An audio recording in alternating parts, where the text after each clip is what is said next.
वार्ता तो बेनतीजा रही, दूसरी तरफ ईरान का अड़ियल रवैया भी खत्म नहीं हुआ। सवाल है कि अब आगे क्या होगा? क्या युद्ध विराम के बाद जंग का दूसरा चरण शुरू होगा? हालात से तो यही लग रहा है। ट्रंप बेहद गुस्से में हैं और ऐलान कर चुके हैं कि ईरान को परमाणु हथियार बिल्कुल नहीं बनाने देंगे। और इस बीच मिडिल ईस्ट को लेकर सेना की तैनाती फिर शुरू हो गई है। ट्रंप ने कहा है कि हथियार तैयार हैं और कभी भी हमला किया जा सकता है। अमेरिका का सहयोगी इजरायल भी युद्ध की तैयारी कर रहा है। वायुसेना ने बमबारी का अभ्यास किया तो वही सभी सैनिक फिर से अलर्ट मोड में। इंतजार है तो बस पहले प्रहार का। ईरान इस बार भी शुरुआत नहीं करना चाहता है, लेकिन दुश्मन को बर्बाद करने के लिए तैयार है। ट्रंप ने धमकी दी है कि अमेरिकी जहाज पर हमले का बदला लिया जाएगा। अमेरिकी जहाजों पर हमले की बड़ी कीमत चुकानी होगी।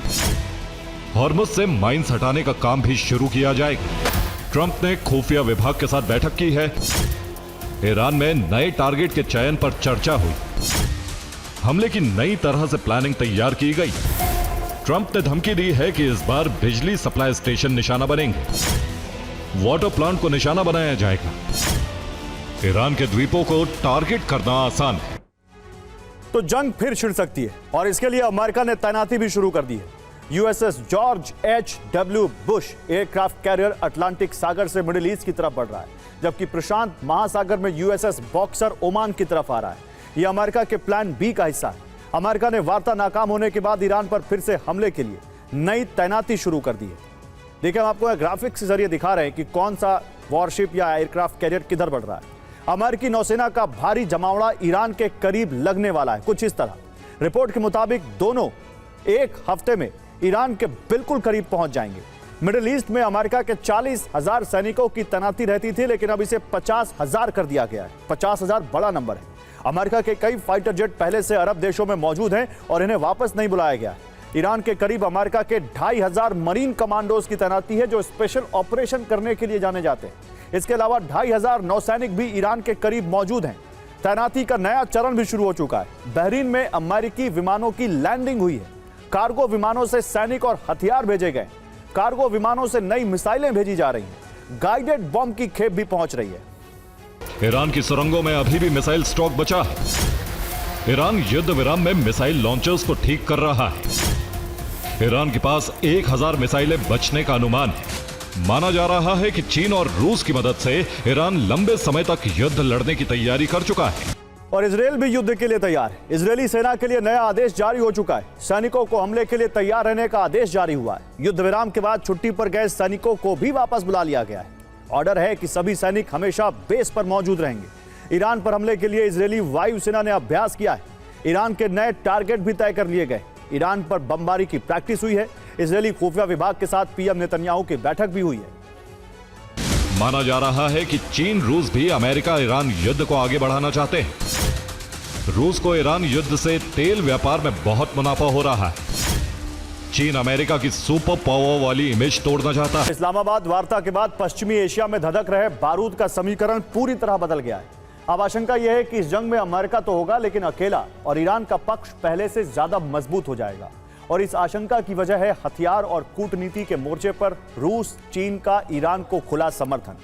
यानी ईरान को मदद भी मिलेगी और ट्रंप के बनाए भ्रम के बादल भी छटेंगे। लेकिन कैसे मिले समीकरण बदलने के ये संकेत, अब इस रिपोर्ट में देखिए। तो क्या रूस चीन इस जंग को भड़काने वाले हैं? क्या ईरान पर हमला करके यूएस व्यू में फंसेगा? और क्या रूस चीन ने ईरान को अजय बना दिया है? ट्रंप का दावा है कि ईरान अब कभी न्यूक्लियर कार्यक्रम शुरू नहीं कर पाएगा, लेकिन रिपोर्ट कहती है कि 5 हफ्ते की जंग के बावजूद ईरान का परमाणु कार्यक्रम अखंड है। परमाणु बम बनाने के सभी साधन ईरान में सुरक्षित। दरअसल पहले हुए हमलों को देखते हुए ईरान ने अपने न्यूक्लियर सेंटर के द्वार कंक्रीट और मिट्टी से ढक दिए थे और जमीन के नीचे आयरन और कंक्रीट की लेयर तैयार करके केंद्र को मजबूत किया। जमीन से 100 मीटर नीचे न्यूक्लियर अड्डे को और मजबूत बना लिया।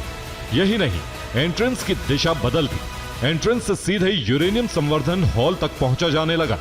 इसी हॉल से जुड़ा वेंटिलेशन शाफ्ट जमीन के ऊपर अब गुप्त जगह बनाए।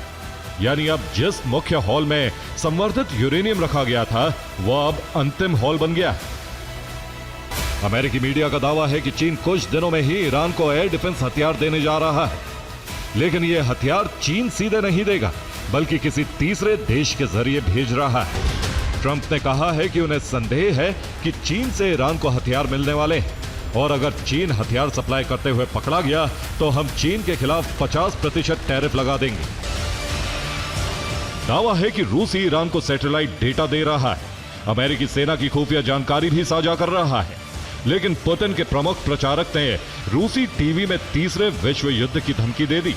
और लेबनान में सीज फायर न होना यूएस ईरान वार्ता के टूटने की एक बड़ी वजह है। अमेरिका पहले यह कहता रहा कि समझौते में लेबनान शामिल नहीं। इसके बाद उसने यह रुख दिखाया कि इजरायल से हमले रोकने के लिए कहा गया है, लेकिन अब तक लेबनान में इजरायल के हमले रुके नहीं। इजरायल से सटे इलाकों से लेकर लेबनान की राजधानी तक इजरायल के हमले जारी हैं। हिजबुल्लाह को खत्म करने के नाम पर आबादी इलाकों में मिसाइलें गिर रही हैं, रिहायशी इलाकों में, और इससे आम लोगों की जान भी जा रही है। उधर हिजबुल्लाह भी हथियार रखने को तैयार नहीं है और इजरायली शहरों पर हमले कर रहा है। इजरायली सेना के मुताबिक उसके सैनिकों ने हिजबुल्लाह के सैन्य ढांचे को घेर लिया है। बिंत जबील और उसके आसपास के इलाकों में जमीनी अभियान तेज कर दिया है। इजरायल का दावा है कि 24 घंटे में 100 से अधिक हिजबुल्लाह लड़ाके मारे गए। लेबनान की सरकारी समाचार एजेंसी के मुताबिक सोमवार को तायर में लेबनानी रेड क्रॉस के दफ्तर पर ड्रोन हमला हुआ। हमले में एक व्यक्ति की मौत हो गई और रेड क्रॉस के वाहन क्षतिग्रस्त हो गए। और जरा अब एक दूसरी वॉर की तरफ चलते हैं। भूले नहीं होंगे आप लोग, रूस और यूक्रेन की वॉर अभी भी चल रही है। उनके बीच ईस्टर को लेकर एक सीज फायर हुआ था, लेकिन शुरू होते ही रूस और यूक्रेन के बीच 32 घंटे का सीज फायर टूट गया। दोनों देश इस कदर आक्रामक हैं कि 12 अप्रैल को ऑर्थोडॉक्स ईस्टर पर लागू हुआ कुछ घंटों का सीज फायर भी नहीं टिक पाया। सोचिए, कुछ घंटों का। दोनों पक्षों ने एक दूसरे पर लगातार उल्लंघन के आरोप लगाने शुरू कर दिए। रूस और यूक्रेन ने एक दूसरे के एनर्जी ठिकानों को निशाना बनाया। तो सीज फायर न यहां रुका न वहां रुका।